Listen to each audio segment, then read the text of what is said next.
Praise the Lord. आज की सुबह के लिए प्रभु यीशु मसीह का धन्यवाद हो कि परमेश्वर पिता ने अनुग्रह दिया उसकी सेवा महिमा करने के लिए। प्यारो, फिर एक बार महत्वपूर्ण वचन पर, परमेश्वर के वचन से हम लोग बातचीत करेंगे और आज हमारा विषय होगा परमेश्वर समझौता नहीं करता। जी हाँ, हमारा विषय है परमेश्वर समझौता नहीं करता। God does not compromise. जी हाँ, परमेश्वर समझौता नहीं करता। इस महत्वपूर्ण विषय पर परमेश्वर के वचन से हम बात करेंगे। जब हम समझौते की बात करते हैं तो पहले उसको समझना बहुत जरूरी है कि कॉम्प्रोमाइज किसे कहा जाता है, समझौता किसे कहते हैं। देखिए, समझौता क्या होता है? समझौता करना मतलब किसी ऐसे व्यक्ति के लिए छूट देना है जो कुछ मानकों और नियमों से सहमत नहीं है। मतलब जो मानक बनाए हैं हमने, जो नियम बनाए गए हैं, जो नैतिक है, जो जरूरी है, और उन बातों से वो व्यक्ति सहमत नहीं है, वो एग्री नहीं करता है उस बात के साथ में, या उसके अनुसार वो नहीं है। और ऐसे व्यक्ति को छूट देना मतलब ऐसे व्यक्ति को एक खुला देना, उसे कुछ स्वतंत्रता दे देना कि भाई तुम जैसा चाहो वैसा कर सकते हो और हम भी आपके साथ वैसा करेंगे। दरअसल इसका मतलब होता है समझौता, जो बाइबल उसको अलाउ नहीं करती है। हमने कभी भी समझौता नहीं करना चाहिए, ऐसा बाइबल हमें बताती है। बहुत सारी बातें बाइबल की ऐसी है, बहुत सारी चीजें बाइबल की ऐसी है जो हमें समझाती है कि हमने कभी भी किसी गलत बात के लिए हमने कभी भी समझौता नहीं करना चाहिए। ऐसे परमेश्वर के वचन में लिखा गया है। दानियल और उसके मित्र गुलामी में थे। दानियल, उसके मित्र गुलामी में थे और जब उनको गुलामी में ले जाया गया तो वो पहला समय था जब उनके लिए एक विशेष भोजन की व्यवस्था की गई थी, विशेष खाने की व्यवस्था की गई थी। और यह खाना अशुद्ध खाना था। धर्मियों के अनुसार, परमेश्वर को जानने वालों के अनुसार वो जो भोजन था वो अशुद्ध भोजन था। और दानियल और उसके मित्र नहीं चाहते थे कि अपने आप को उस भोजन से अशुद्ध बनाए, तो उन्होंने समझौता नहीं किया।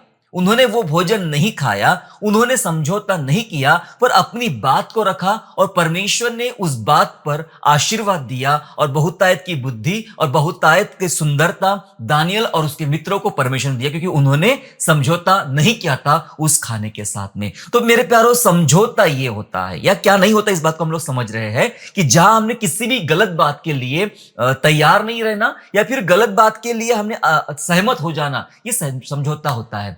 और बाइबल में सिखाती है हमें कभी समझौता नहीं करना चाहिए। दानियल, उसके मित्र और बाइबल में से बहुत सारे लोग हैं जिन्होंने कभी भी अपनी चीजों को लेकर, अपने धार्मिकता को लेकर, अपने विश्वास को लेकर उन्होंने कभी समझौता नहीं किया। बाइबल कुछ इस प्रकार बताती है, व्यवस्था विवरण उसका अध्याय 5 और वचन 32, डियोट्रोनॉमी चैप्टर 5 एंड वर्स 32 ऐसा कहता है, इसलिए तुम अपने परमेश्वर यहोवा की आज्ञा के अनुसार करने में चौकसी करना, ना तो दाहिने मुड़ना और ना बाएं। हालेलुया। वचन सिखा रहा है, ना तो तुम दाएं मुड़ना ना बाएं मुड़ना। इसका क्या मतलब है? इसका यह मतलब है कि जो ट्रैक, जो रास्ता परमेश्वर ने आपके लिए ठहराया है, जो मार्ग आपके लिए ठहराया है, आपको उसी मार्ग पे चलना चाहिए। आपको दाएं बाएं मुड़ने की जरूरत नहीं। मतलब दाएं बाएं मुड़ने का मतलब आपने अपने लिए किसी अन्य बातों के साथ समझौते करने की जरूरत नहीं है। कभी कभी लाभ देखकर, फायदा देखकर हम समझौता कर लेते हैं। एक परमेश्वर के दास है, वॉचमैन नी। वॉचमैन नी प्रभु के एक अच्छे दास थे और उन्होंने अपना एक स्टेटमेंट कहा कि अगर हम मसीही हैं तो हमें जानना चाहिए कि हम कौन से रास्ते पे चल रहे हैं या हम कौन सा रास्ता अपनाते हैं। यह हमने जानना चाहिए अगर हम मसीही हैं। प्यारो, हम मसीही है और इस कारण वचन में सिखाता है कि तू चौकसी करना, ना दाएं मुड़ना ना बाएं मुड़ना। दाएं बाएं का मतलब तूने अपने सिद्धांतों से नहीं हटना है, अपने रास्ता नहीं बदलना है, अपने नीति नियम नहीं बदलना है। जो परमेश्वर ने सिखाए हैं उन्हीं बातों पर चौकसी करते चलना है। समझौता कब हो जाता है? समझौता तब होता है जब हम सीधा सीधा चल रहे थे और अचानक रास्ते में कोई लाभ की बातें दिखाई पड़ी और उस व्यक्ति ने समझौता कर लिया। जैसे कि बिलाम एक अच्छा भविष्यवक्ता था, लेकिन वो एक सीधे रास्ते पे चल रहा था, लेकिन अचानक से उसके अंदर में कुछ लालच आ गया, कुछ फायदे ने उसके अंदर जन्म ले लिया। क्योंकि सामने वाले राजा ने उससे कहा कि अगर तू मेरे लिए ऐसी ऐसी भविष्यवाणी करेगा तो मैं तुझे इतना इतना धन दे दूंगा। तो वो लालच की वजह से वो दाएं बाएं मुड़ गया, लालच में फंस गया। कभी कभी प्रियो, हम कई बार अपना फायदा देखते हुए, अपना लाभ देखते हुए हम दाएं बाएं मुड़ जाते हैं और चीजों के साथ हम समझौता कर बैठते हैं। मैं आपको बताना चाहता हूं, समझौता एक बहुत खतरनाक बात है परमेश्वर के राज्य में। जो कोई ऐसा गलत बातों के लिए समझौता कर लेता है, उसके जीवन में बहुत सारे नुकसान और बहुत सारे श्राप आ जाते हैं और उसका जीवन, उसकी पीढ़ियां बहुत ऐसे मुश्किलों से गुजरना शुरू हो जाती है। यह संदेश को जानना और समझना हमारे लिए बहुत ज्यादा जरूरी है कि समझौता क्या होता है या फिर परमेश्वर समझौता नहीं करता है। इन बातों को हम लोग समझेंगे। देखिए, अब हम बात करेंगे परमेश्वर की, फिर बात करेंगे कलीसिया की और फिर बात करेंगे सामान्य बातों की। देखिए, परमेश्वर कैसे समझौता नहीं करता है। जी हां, कभी भी हमारा परमेश्वर समझौता नहीं करता है। जो काम उसे करना है वो काम वो करता है, लेकिन कभी भी वो अपने लाभ के लिए, अपने फायदे के लिए, कभी किसी व्यक्ति के साथ, कभी किन बातों के साथ वो कभी भी समझौता नहीं करता। मैं आपको दो उदाहरण बाइबल से बताना चाहता हूं।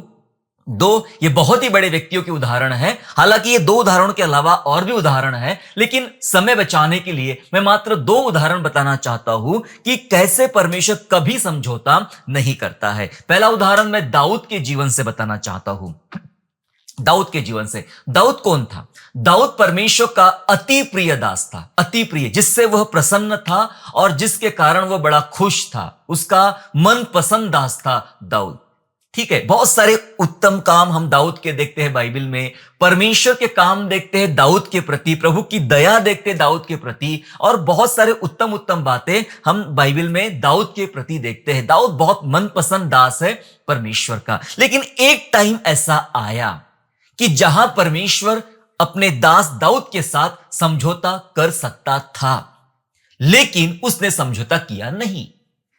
यही हमें बाइबल से सीखना है, बाइबल के परमेश्वर से सीखना है कि परमेश्वर क्या करता है जैसा मुझे करने की आवश्यकता है। इतना प्रिय होने के बावजूद भी उसने दाऊद के साथ समझौता किया नहीं। यह तब की बात है जब दाऊद के मन में एक बात आई कि मैं परमेश्वर के लिए एक भवन बनाऊं। आइए वचन के साथ समझ लेते हैं। पहला इतिहास 22वां अध्याय निकालेंगे, वचन 7 और वचन 8 हम लोग पढ़ेंगे। First chronicle chapter 22 and verse 7 and 8 लिखा है, दाऊद ने अपने पुत्र सुलेमान से कहा, मेरी मनसा तो थी कि अपने परमेश्वर यहोवा के नाम का एक भवन बनाऊं, परंतु यहोवा का यह वचन मेरे पास पहुंचा कि तूने लहू बहुत बहाया और बड़े बड़े युद्ध किए हैं, सो तू मेरे नाम का भवन न बनाने पाएगा, क्योंकि तूने भूमि पर मेरी दृष्टि में बहुत लहू बहाया है।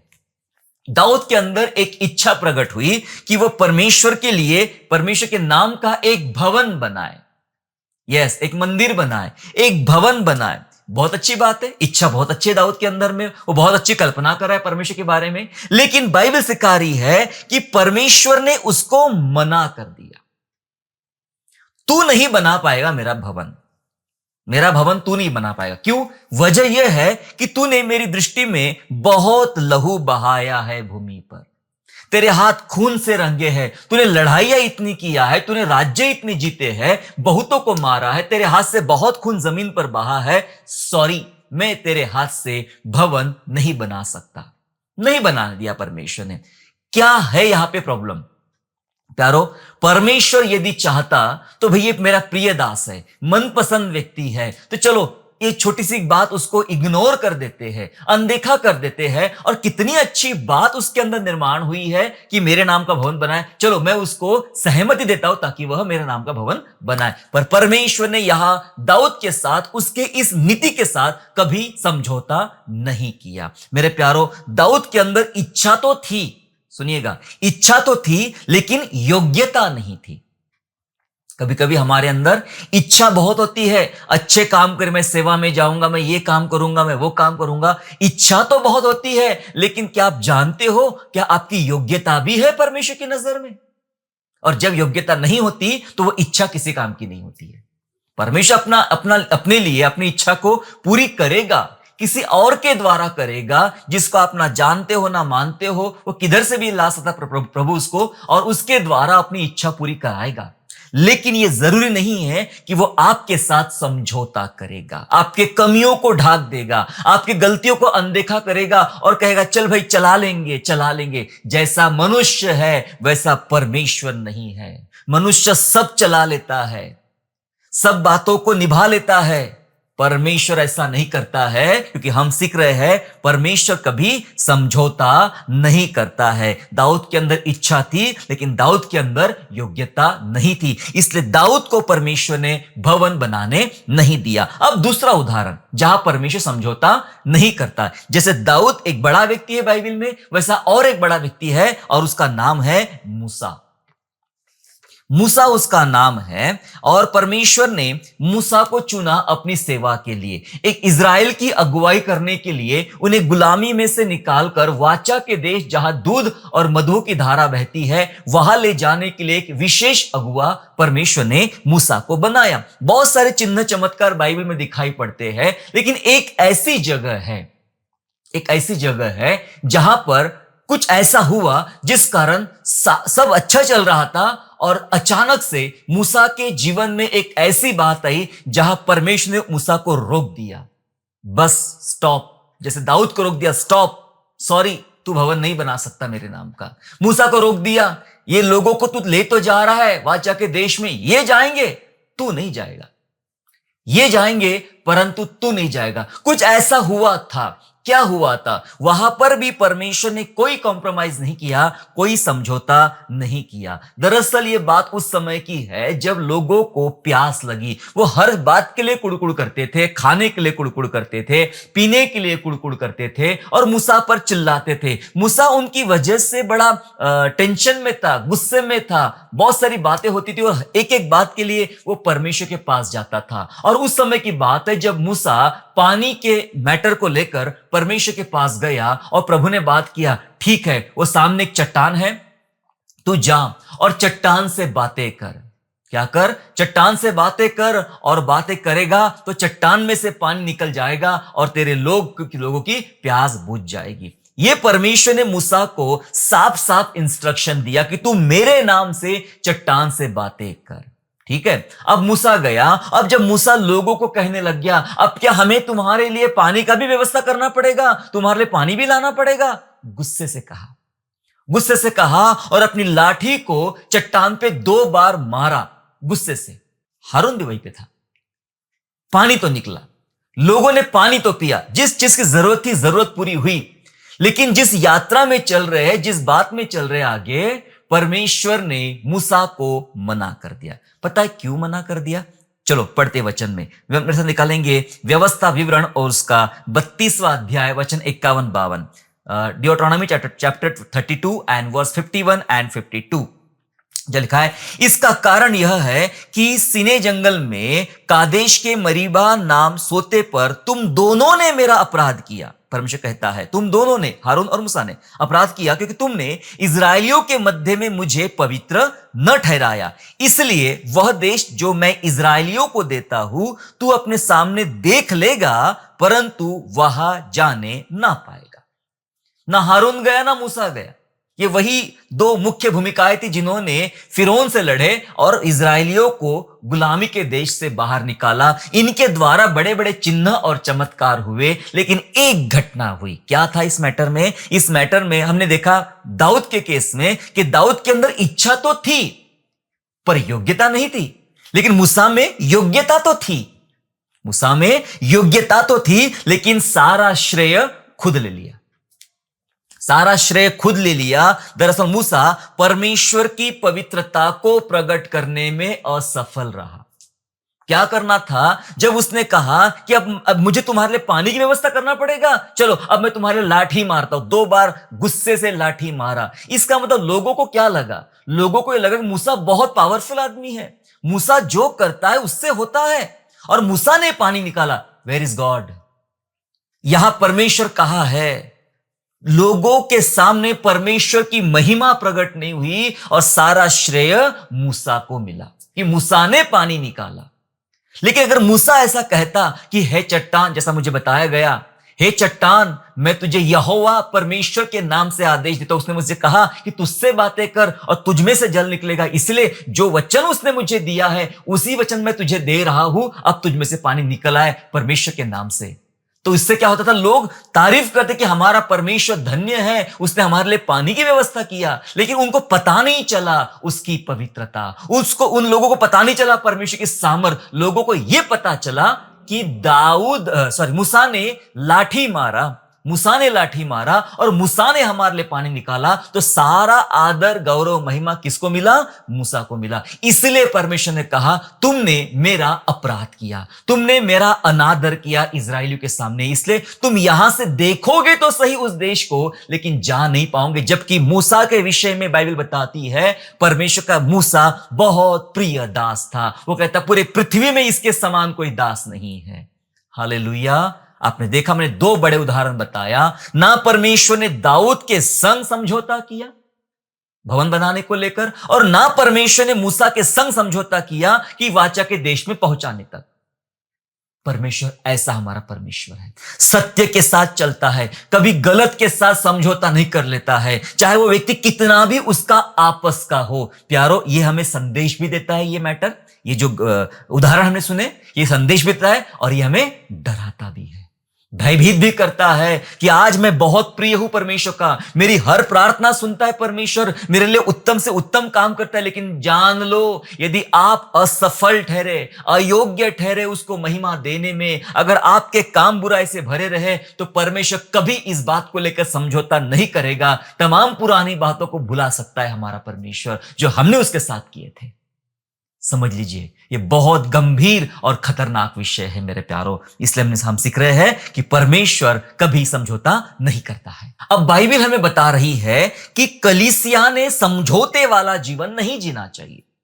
जी हां, हमने देख लिया वो कैसा काम करता है परमेश्वर। अब उसी परमेश्वर की मनसा ये है कलीसिया के बारे में कि कलीसिया ने ऐसा समझौते वाला जीवन नहीं जीना चाहिए। उसने किसी भी बात को लेकर कलीसिया ने समझौता नहीं करना चाहिए। मेरे साथ निकालेंगे वचन को और वचन के साथ समझेंगे मत्ती 6वां अध्याय और वचन 24, मैथ्यू 6:24, जहां लिखा है, कोई मनुष्य दो स्वामियों की सेवा नहीं कर सकता, क्योंकि वह एक से बैर और दूसरे से प्रेम रखेगा, वह एक से मिला रहेगा और दूसरे को तुच्छ जानेगा। तुम परमेश्वर और धन दोनों की सेवा नहीं कर सकते हैं। बाइबल हमें सिखा रही है यहां पर कुछ, और बहुत महत्वपूर्ण बात बाइबल हमें सिखा रही है कि परमेश्वर नहीं चाहता है कि परमेश्वर और सांसारिक लोभ के बीच एक संतुलन बनाए, नहीं चाहता है, बैलेंस नहीं बनाना चाहता है परमेश्वर। इस बात पर जोर देता है कि तुमने कभी भी परमेश्वर और सांसारिक चीजों पर तुमने कभी भी संतुलन नहीं बनाना चाहिए। कभी कभी सोचते लोग ना, मैं परमेश्वर को भी खुश करूं,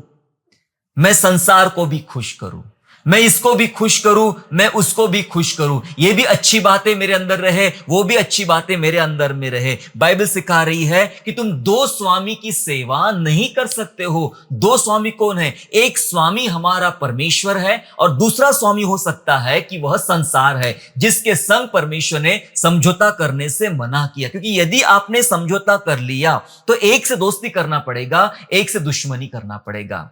दोनों को प्रसन्न आप नहीं कर सकते हो। बाइबल हमें मना कर रही है, तुमने समझौता नहीं करना चाहिए, इस बात पर जोर दे रही है। तुम दो स्वामी की सेवा नहीं कर सकते हो। कौन करता है दो स्वामी की सेवा? जो समझौते का जीवन जीता है, वो इसको भी खुश रखता है, उसको भी खुश रखता है। हम विश्वासी जीवन में ऐसा जीवन जी रहे मेरे प्यारो, जहां हम संसार को भी खुश करते, उनको हमसे कोई शिकायत नहीं है, और हम अपने लोगों को भी खुश करते हैं, उनको हमसे कोई शिकायत नहीं। हम दोनों तबलों पर हाथ रखना चाहते हैं। सावधान हो जाइए। अगर ऐसा आप जीवन जी रहे हो तो सावधान हो जाइए। मैं आपको बताना चाहता हूं, जब आप परमेश्वर को प्रसन्न करने वाला जीवन जियोगे, परमेश्वर की महिमा करने वाला जीवन जियोगे, तो संसार आपका विरोध करेगा, संसार आपके विरोध में खड़ा रहेगा, और आप उस विरोध से बचने के लिए कई बार आप समझौता कर लेते, चलो भाई चला लेते हैं, समझौता कर लेते हैं, दोस्ती बनी रहेगी हमारे बीच में। बाइबल ऐसा कभी भी नहीं चाहती है। बाइबल मना करती कि विश्वासियों ने भी कभी समझौता नहीं करना चाहिए, क्योंकि परमेश्वर कभी समझौता नहीं करता है। क्योंकि समझौता क्या करता है? समझौता आपके विश्वास को कमजोर कर देता है। जब आप समझौता करते हैं तो आपका जो विश्वास है परमेश्वर के प्रति, यह विश्वास कमजोर हो जाता है। वचन पढ़ेंगे, दूसरा कुरिन्थियों 6वां अध्याय 14 और 15 पद। 2 Corinthians chapter 6 and verse 14 and 15 जहां लिखा है, अविश्वासियों के साथ असमान जुए में ना जुतो, क्योंकि धार्मिकता और अधर्म का क्या मेलजोल, या ज्योति और अंधकार की क्या संगति, और मसीह का बलियाल के साथ क्या लगाव, या विश्वासी का अविश्वासी के साथ क्या नाता। क्यों समझौता कर सकते हैं? यहां पे बहुत सारी बातें बताई है। अविश्वासी का विश्वासी के साथ कोई नाता नहीं है, ठीक है, और अधर्मी का धार्मिकता के साथ कोई मेलझोल नहीं बताता है, अंधकार का ज्योति से कोई दोस्ती नहीं बताता है परमेश्वर का वचन।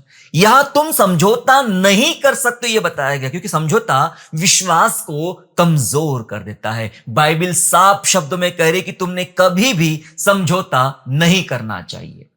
तमाम अविश्वासी बातों के साथ, अंधकार की बातों के साथ या अधर्म की बातों के साथ तुमने कभी भी समझौता नहीं करना चाहिए। समझौता दरअसल बुराई से अलग होने को रोकता है। जब आप समझौता कर लेते हो तो आपको बुराई से जो अलग होने के लिए बाइबल सिखाती है उससे रोकता है। समझौता आपको बुराई में ले चलेगा, बुराई के साथ खड़ा रखेगा, उनके बीच में आपको नामी व्यक्ति बनाएगा, लेकिन बुराई से अलग नहीं होने देगा। अलग होने से रोकता है। जब आप समझौता कर लेते हो और आप फंस जाते हो और आपको पता नहीं चलता है कि मैं कब इस बुराई में फंस गया, मुझे नहीं फंसना चाहिए था और मैं फंस गया, आप बुराई से अलग नहीं हो सकते हो। आप ऐसे समझौते के बीच में फंस जाते हो। बहुत सारे लोग रिश्तेदारी और विवाह में समझौता कर बैठते हैं, रिश्तेदारी में और विवाह में समझौता कर बैठते हैं, जबकि बाइबल बताती कि हमने कभी भी रिश्तेदारी और विवाह में समझौता नहीं करना चाहिए, क्योंकि यदि ऐसा समझौता किया तो यह समझौता आपके परिवार को मुश्किलों में डाल देगा, आपके पीढ़ियों को मुश्किलों में डाल देगा। बाइबल मना करती है, बाइबल मना करती किसी विश्वासी ने अविश्वासी के संग विवाह नहीं करना चाहिए।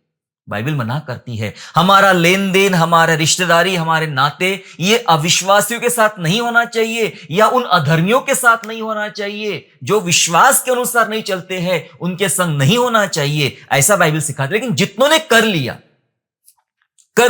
जितनों ने कर लिया, उन्होंने अपने ऊपर मुश्किलें बुला लिया, उन्होंने अपने ऊपर मुसीबतें बुला लिया। उन्हीं में से कुछ उदाहरण है, लेकिन एक उदाहरण मैं आपको बताना चाहता हूं और वो उदाहरण है यहोशापात राजा का।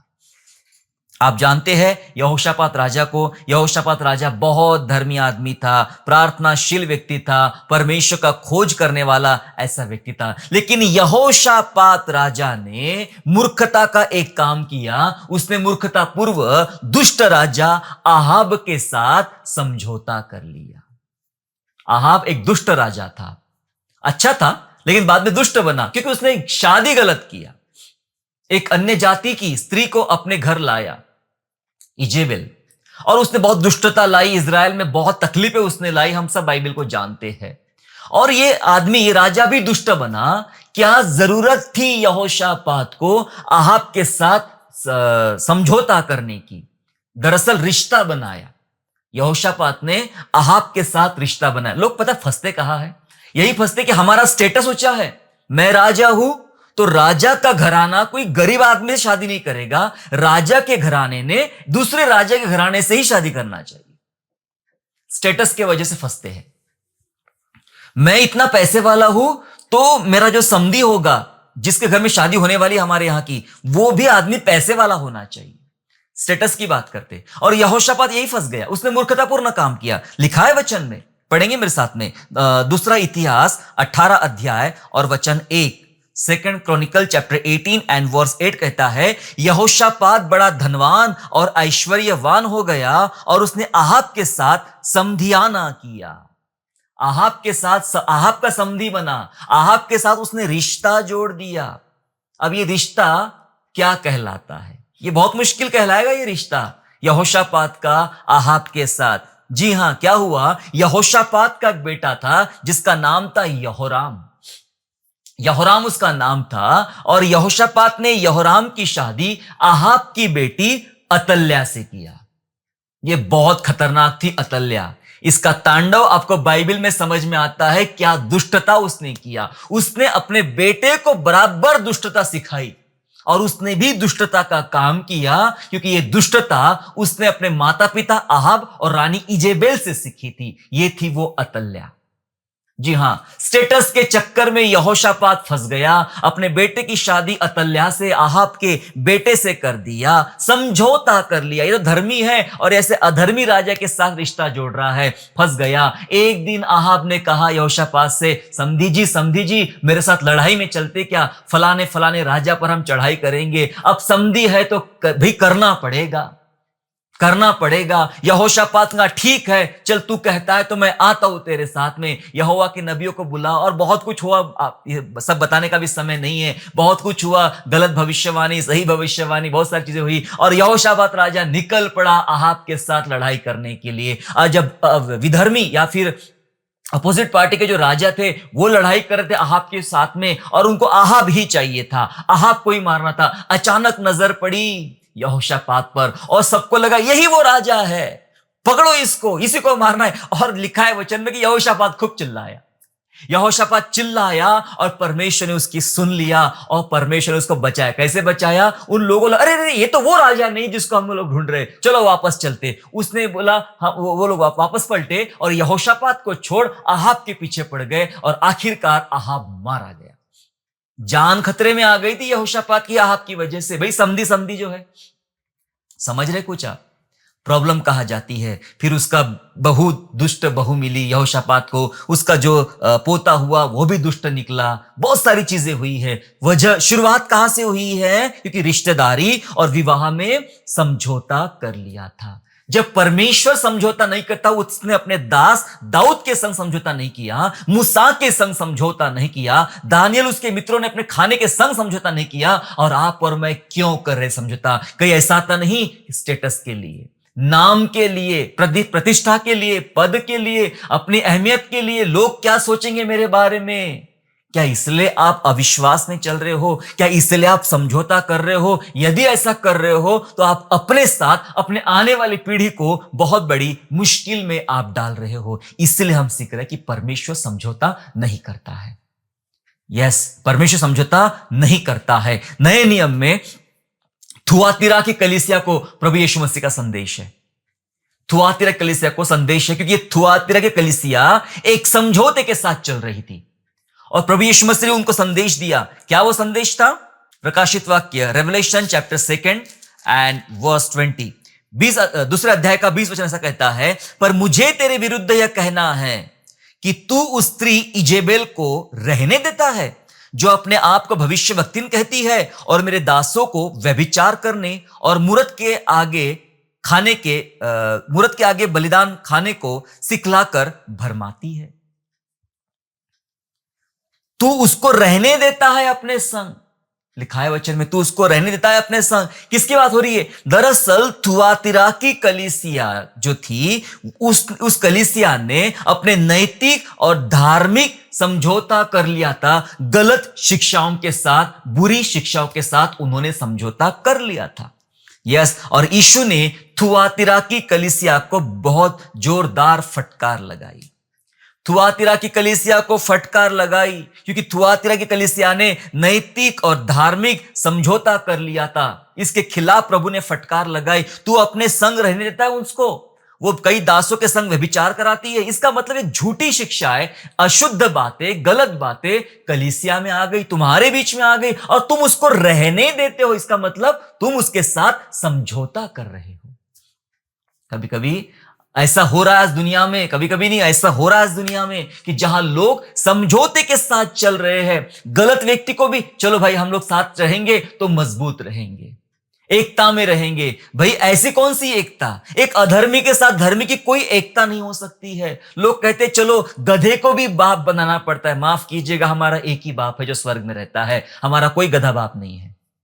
लोग कहते हैं मुश्किल आने पर गधे को भी अपना बाप बनाना पड़ता है। ये गलत बात है। यही तो किया थुआतीरा की कलीसिया ने, गलत लोगों को भी अपने साथ रखा, उनके साथ चल पड़े। चलो भाई हम तुम मिलके चलेंगे, एक साथ रहेंगे, तुम अपना करो हम अपना करेंगे, लेकिन हम ठीक ठाक रहेंगे। तुम हमारे बचाव का कारण बनना, हम तुम्हारे बचाव का कारण बनेंगे। यीशु ने डांट दिया, फटकार लगाया, तू रहने देता है अपने साथ। और जोरदार प्रभु यीशु मसीह ने थुआतिरा की कलीसिया को फटकारा है। क्या आप और मैं ऐसा जी रहे हैं?